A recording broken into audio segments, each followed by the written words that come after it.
My brother's prank almost landed me in prison. My 9-year-old brother thought it would be funny to get me into trouble, but he never expected things to turn for the worse. My family and I were driving back home from a trip down to Florida, which was basically a 14-hour drive. I was sunburnt and exhausted after walking around Disney all day with my family, but somehow my brother was still energetic. But once we hit the road, I was knocked out in the back seat. Unlike other people, when I fall asleep, nothing can wake me. I woke up right around the time that we were a few minutes away from home. My parents parked the car and checked the rear view to see if we were awake. They got out of the car and a sudden swarm of officers walked out from the shadows, yelling at my parents to put their hands up and face the car they approached, and patted them down, while my brother and I stayed in the car, yelling out for our parents. The officers asked them if Tracy was in the car, and they asked why they needed to see me. They opened the door and asked me and my brother to step out to identify ourselves. My brother started crying from panic. They pulled me to the side and asked me to confirm my identity afterwards. They brought me alongside my family and asked me why I called 911 earlier and told them I was being held hostage in a moving vehicle. I stared at them, completely confused by their question. I explained that I never called them that. It was impossible because I was asleep. The entire time on the way back home, they asked for my phone, so I turned it on and unlocked it,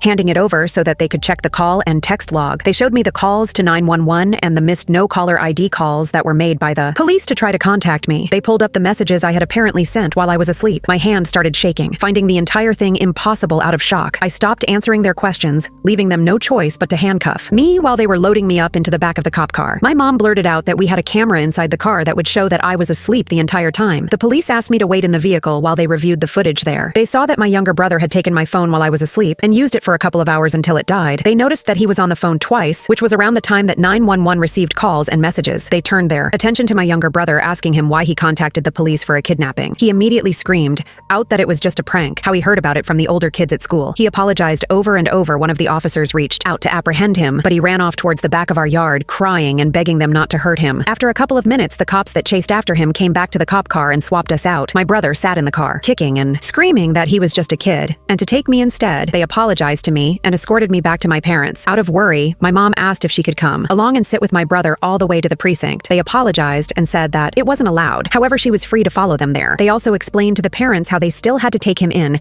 because the call utilized a lot of police resources and was a serious offense at the end of the entire situation. My brother ended up getting a misdemeanor and was forced to go into juvenile detention for a few months.